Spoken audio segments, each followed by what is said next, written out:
Unanswered questions about Leprechaun. Back to the hood.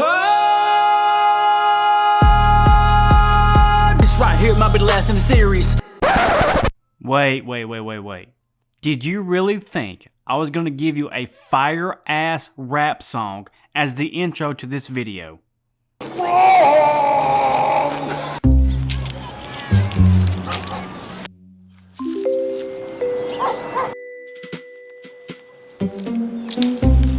He's a peeping Tom. Number 1. Is Esmeralda the hidden hero of this movie? And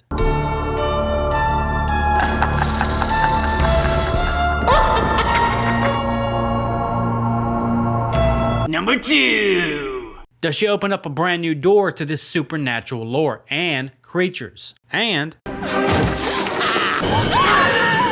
Here's Johnny. Number 3. Was her death definite? Sadly, for the time being, this is the last time we get to see Davis's Leprechaun. And it doesn't disappoint. Out of the 2 hood movies, I prefer this one. Just because I think this one has a different twist that a lot of people don't put together.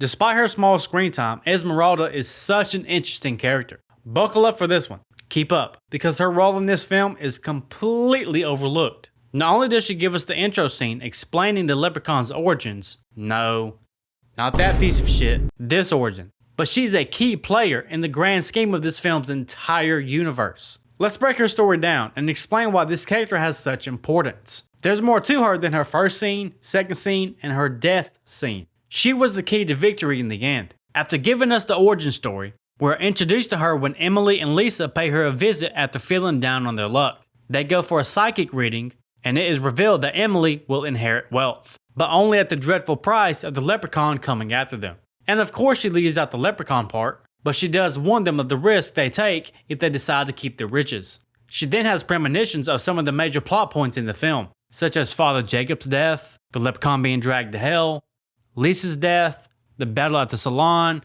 the shootout, the ending, etc. Do they heed her warning? Of course not. They live lavish, have parties, get high, even with the leprechaun. Yeah, you like that, huh? That's good shit. Good shit, nigga. Come straight. But their luck soon runs out because not only is the leprechaun after them, so is Watson. Because enemies hate nothing more than to see your success. Lisa dies, the leprechaun is giving out massages with his nasty ass feet, and the leprechaun gets fed up with the shit and goes on a murder spree. He kills Rory's girlfriend, kills some cops, tries to commit Grand Theft Auto, struggles, but finally gets a leg up on it. Get it? A leg up? That's nasty. Anyway, Watson gets the smoke too. And finally, when they're completely out of options, they wind right back up at Esmeralda's place. As a last resort for help, when she finally reveals that the leprechaun only has 2 weaknesses, his gold and the 4-leaf clover. This creature's only weakness are 2 things. His gold and the 4-leaf clover. She doesn't look surprised when they have him on deck. And remember this because we're going to come back to these clovers. Emily and Rory indulge in some much overdue hormone action, but the leprechaun bursts in and he's like, "Stop with this romantic shit." This is where Esmeralda really shines because we find out she's not just a psychic. And I believe the leprechaun when he says what she is. A straight up witch. I have no quarrel with you, witch. Just look at some of the things she is capable of doing. So in the leprechaun's universe, him and his gold isn't the only things that possess supernatural abilities and magic, which is pretty cool to think about.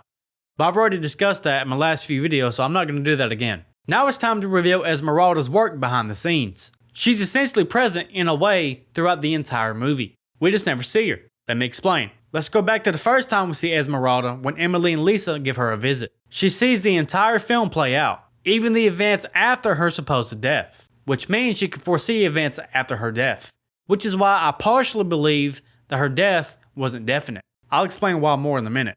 But since she had seen how it was all going to go down, she played her cards and helped the friend group along the way.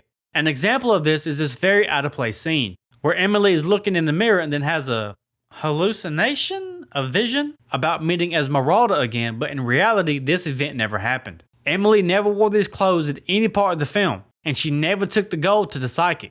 This is clearly a vision given to Emily by Esmeralda, to further warn her about the danger of the gold, and how it's going to hurt you, just like it does her, just in a metaphorical way. The The biggest saving grace from Esmeralda actually comes through Jamie, a character you might not think has as much importance as Emily and Rory, the two who walk away in victory at the end, but in fact Esmeralda used Jamie to save Emily and Rory.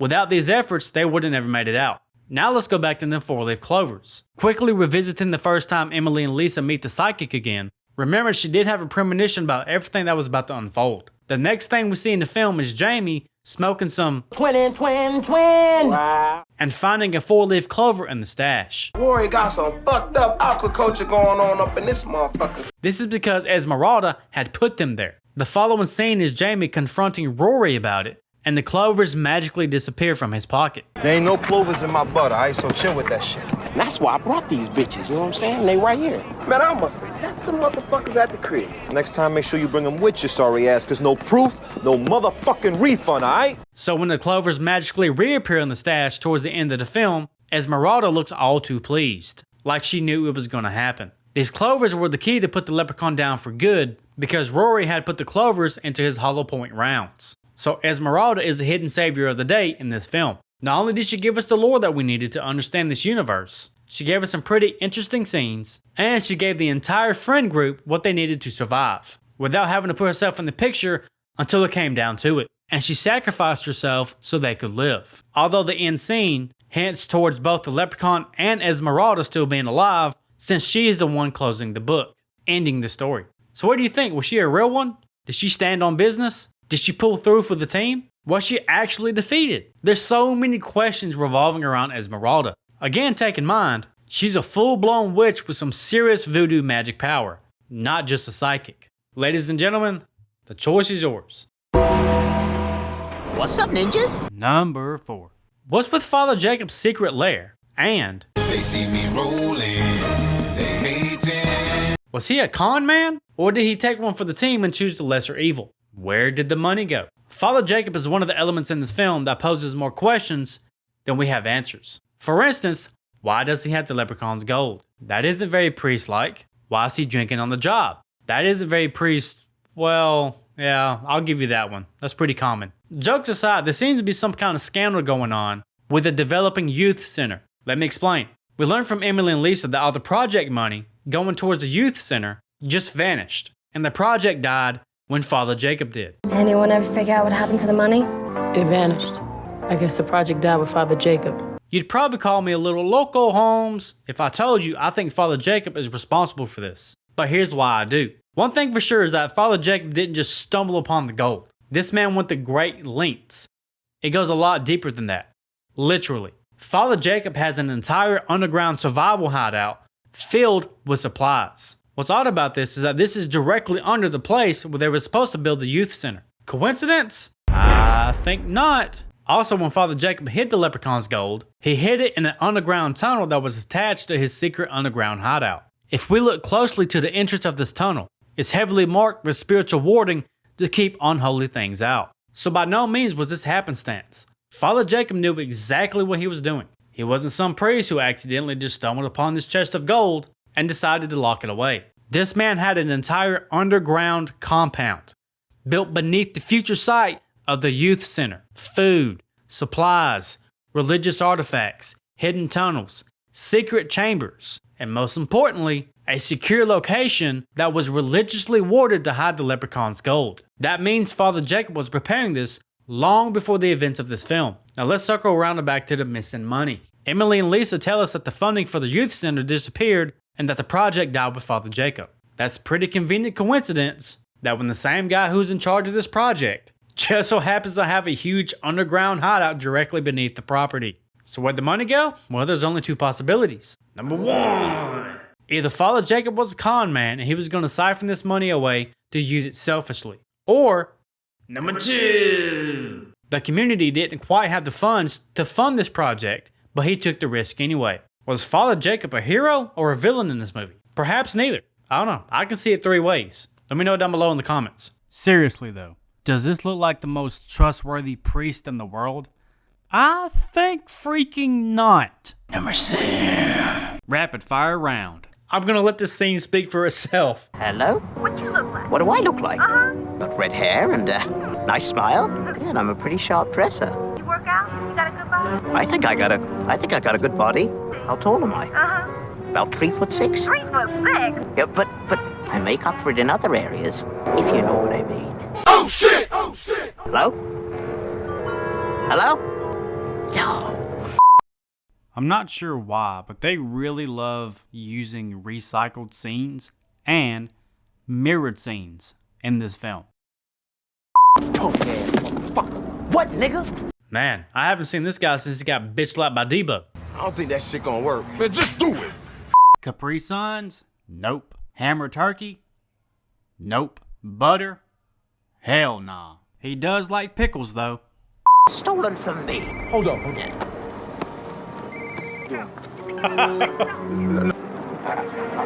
I know, look. Yo, that scene is so funny.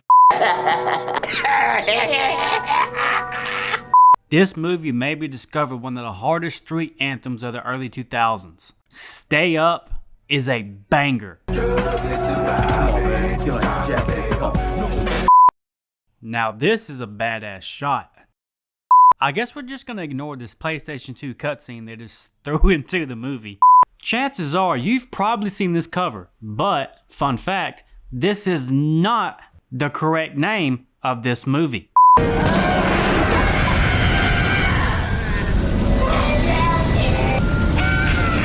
Is this the oldest leprechaun in existence? And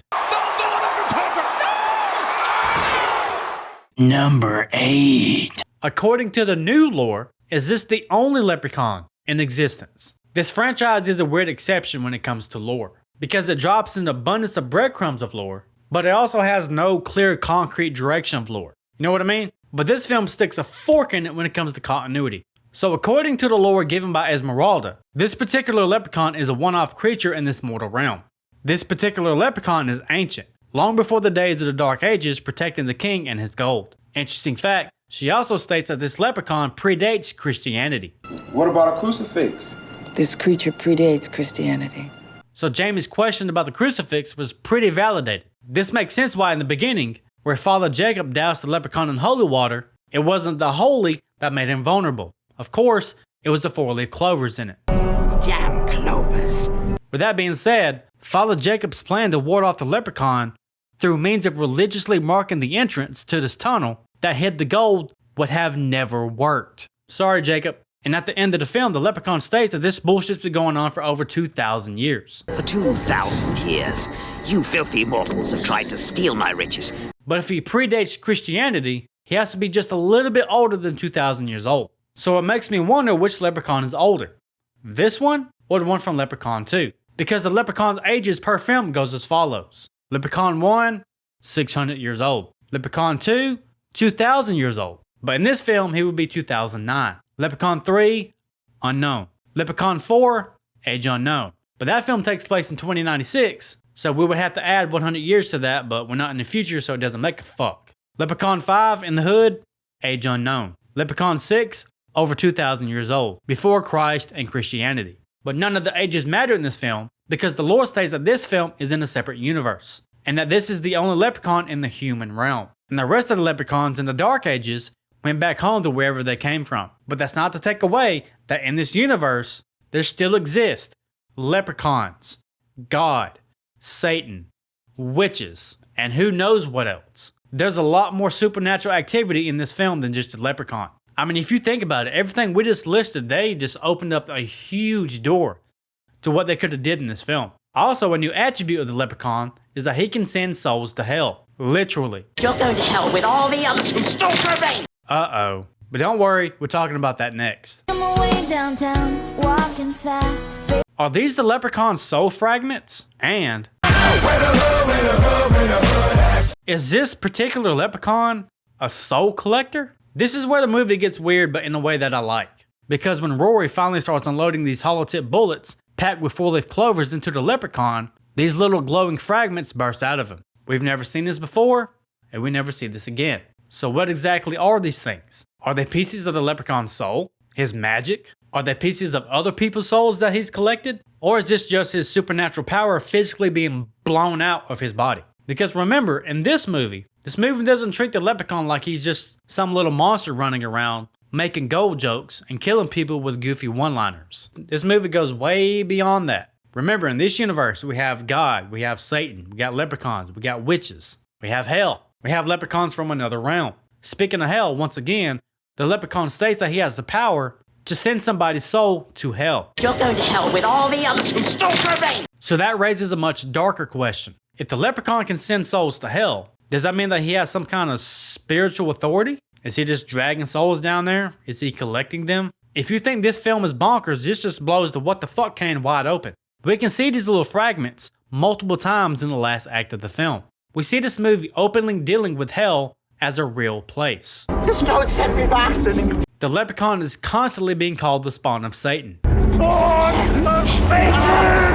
We see Esmeralda as a real witch with legitimate voodoo power. So if the leprechaun has been doing this for over 2,000 years, or longer, depending on your perception of the lore, how many souls has this little bastard actually damned to hell? He likes sending people to hell, but he doesn't like going to hell. So are these souls? Are these fragments of magic? The fragments are probably magic, but in this universe, his magic and his soul might not be separate things. His power seems to be directly tied to hell, damnation, gold, and whatever ancient realm he came from according to Esmeralda and whatever the film implies. So damn, this leprechaun is on a whole nother level. Literally.